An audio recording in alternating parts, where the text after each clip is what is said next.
Yeah, my Utah guys here. Jared Dastrup from Utah. So come on up. Hopefully you can see my my writing. It's over the top of some beautiful pictures. So if nothing else, you can look at the beautiful scenery we have in Utah.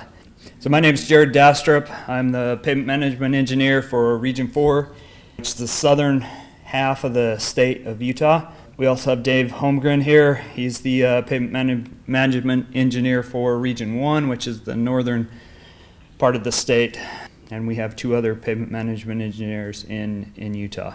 Kind of trying to focus on how Utah has improved our quality in our pavement preservation, hitting a few things that we've either added or changed or updated to help us do this. The first one is our inspections. The next one's our training, crack sealing, microsurfacing, aramid fiber reinforcement HMA, hot in place, recycle, and cold in place recycle. I'll go through each one of those items and what we've done to hopefully help improve them.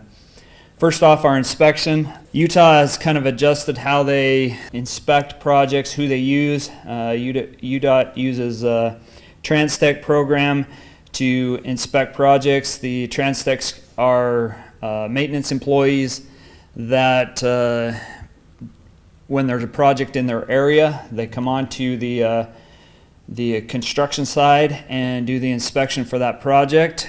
This helps to have a better trained workforce. We've seen a lot of our maintenance guys, some of them hasn't been great as far as pickup, but a lot of them have improved their knowledge of and been able to better understand what goes into a project and how to get good quality projects. So when they're out there doing maintenance activities, they're using them same principles to get good quality work when they're doing the maintenance activities as we are on our construction activities. This has also helped to give more ownership to our inspectors and our maintenance guys, because it's the same people.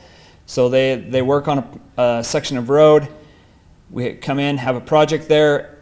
They want it to be as good as they can get it to be so that they don't have to be back there next summer working on it again. And so it gives them some ownership and helps them to understand what they need to do to keep that road in good shape. And it also helps them when they're doing the project reviews beforehand to make sure they have everything in there that they need to improve their maintenance. The next thing is training. We've added region trainers in each of our area to help train the TransTechs. We have just-in-time training that starts either right at the first of the project or right before an item of work starts on the project. Then we have a U.U, which is an online training for everyone in Utah, and they have lots of different subjects on what people can want to learn. U.U, we're trying to get all of our training online so that anyone can pop on there and say, I need to learn about density, and they can get on there and they can learn about density, or they can learn about asphalt sampling, or any other items that, there is a lot of items on there that they can learn for any group. And so they just keep expanding that online training, and that has been a major benefit, I think. First item that we've kind of changed a little bit is our crack sealing. UDOT maintenance crews get the crack sealing done before a preservation project comes in. We've tried to emphasize that how important crack sealing is as we go out and visit our maintenance crews. Let them know why we're doing crack sealing and why we want it done before we do an overlay or a chip seal or microsurface, and the improvement that it makes and how it makes that project last longer. And so we've really got our maintenance crews, most of them sold that crack sealing is important and that they need to get out there and do it, and we've done a lot more crack sealing than we have in the past. We've also changed the type of material we're using in crack sealing. And I know this is for the southern region, but I think the other regions are also adjusting over to a different crack sealing material, which we've seen have better quality, lasting longer, but also we had complaints with it for motorcycles, our other crack sealing material causing them problems when they're driving, and this new crack sealing material that they were using does not move as much. It's not as soft during the summer, and doesn't cause as much problem when motorcyclists drive over it. Just the training to emphasize the importance of crack sealing early. Don't wait until a project's coming.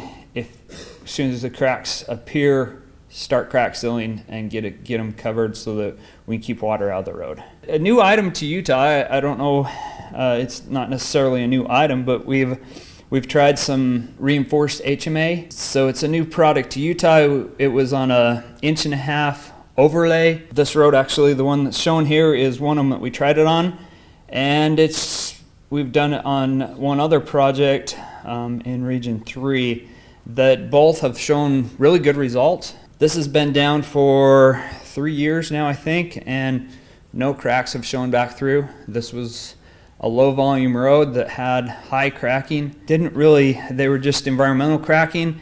The maintenance had done some small overlay patches on it, and cracks were showing back through within a few months. And so we were hoping that this would solve that problem, and it seemed to have done really good. Very impressed with it, and so we're planning on putting out another project this next summer with fiber reinforced HMA. Microsurface, we had some challenges with our microsurface. We think the problem was a low oil. Maybe our oil was a little too stiff. What we were having was cracking in our microsurface jobs, and so we got with industry and rewrote our microsurface spec, trying to get our industry partners in on how to fix this problem, because I mean we were at the point of, do we even do any more microsurfaces if this is the problem we're seeing? And so I think we've got probably still a work in progress, but at least have made some changes that hopefully are better and don't cause us more problems. One of them is we separated the two pay items. We pay for emulsion separately now, and this was to get more emulsion in our microsurfaces. We felt they were getting too dry. Another one, we changed the emulsion properties, trying to soften them up a little bit. Hopefully we haven't gone too far there. That's probably the one scare that worries me a little bit. We raised the minimum residue of asphalt content, and then we can choose between natural latex or synthetic latex as we want to see the different differences in them, whether one's better than the other, or maybe eventually we'll just be able to allow them to compete competitively. But right now there was quite a bit of feelings as to one being better than the other, and so we made it so we can choose one or the other. Hot in place has been used the last 3 years quite a bit, extensively, and so we did have some challenges. Several years ago we tried hot in place and had some projects not go so well. We got with industry. Industry has changed their process quite a bit since our original hot in place jobs in Utah. One thing we've seen is Cutler has been our primary hot in place provider thus far, and they've got their system allows us to put HMA or SMA right on top of that new hot in place mat within a few. They've got two screeds that allow us to overlay right on top. Very seamless. Longitudinal joints also look very good. I think we've had pretty good success with this. One important thing with hot in place, and I think where most of our failures were in the past, was the type of project location and the asphalt that we were choosing there. So changing and making sure we choose something that's got enough thickness to do a hot in place, to handle holding the machinery, and also to have enough thickness to recycle. Asphalt's still in good quality asphalt.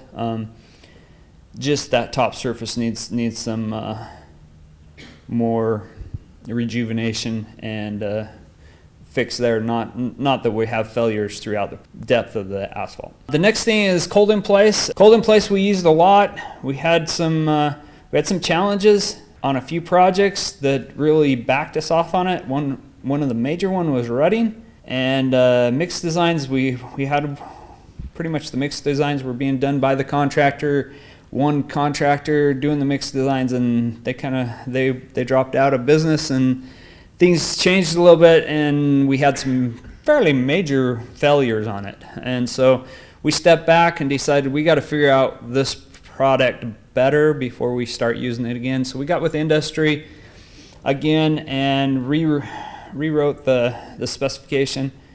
In doing that, we learned, I think, a lot about the cold in place, the requirements we really need, and found that the compaction was extremely important. And trying to figure out where that compaction should be, we made some requirements on the mix design requirements, and then also compaction in the fields, and some testing that needs to be done in the fields to adjust that compaction kind of as you go, because your material is changing as you go. So we've made a lot of changes on this specification, still making a few. We just barely got together and made a few more changes just to try to get it to be workable, so that it's not so cumbersome that we can't use the cold in place, but also so that it performs well. And I think with the projects we've done several in the last 4 years that have just done excellent, in my opinion. And so we're hoping that continues. And in conclusion, we found using the right product. Sometimes that means adjusting the product, what to make it the best product it is. Picking the right road is very important, and not using a product in the wrong place and then at the right time equals better quality roads. And so that's what I have. Any questions? On the recycled asphalt, how much per ton was added to the cost? On the cold recycle or The fiber, on the fiber, the aramid fiber asphalt. So that was about $10 a ton increase to add the fibers into our HMA. Which, just a note on that, I mean, we use a lot of SMA, and our district engineers and stuff are like, well, why?